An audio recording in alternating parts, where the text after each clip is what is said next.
C'est un fleuve de 50 km de long qui prend sa source dans le massif de la Sainte-Baume et qui se rejette à Marseille, après être passé dans un certain nombre de communes. Et c'est un fleuve caché. Un fleuve caché, pourquoi?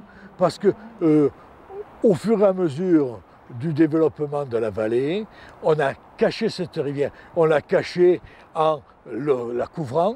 Hein, un ancien maire d'Aubagne disait qu'il avait fait de l'écologie en couvrant l'Yvonne. Pourquoi? Ben parce que c'était aussi un évacuateur d'égouts, hein, et de résidus d'entreprises, de tanneries, de matières colorantes. Donc l'Yvonne a été cachée.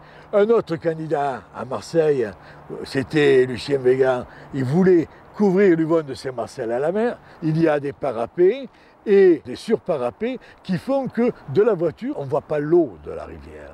Des projets de balade, oui, c'est très bien, mais encore faut-il pouvoir passer. Voilà. Donc on a des tas d'endroits où on ne peut pas passer. On ne peut pas passer pour plusieurs raisons. Il y a d'abord une raison de base, c'est que la rivière appartient aux riverains.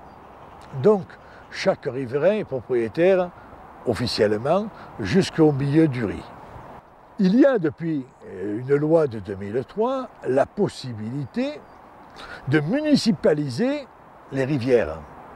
Faire en sorte que la rivière, le lit, soit pris en charge par le syndicat, ainsi que les rives, c'est-à-dire donc le lit mineur, à définir, bien entendu, et en disant aux riverains, vous avez l'obligation d'entretenir, puisque vous ne l'entretenez pas, nous on va le faire, mais vous allez céder. Donc, cette rivière a besoin d'être vue pour qu'on s'y intéresse.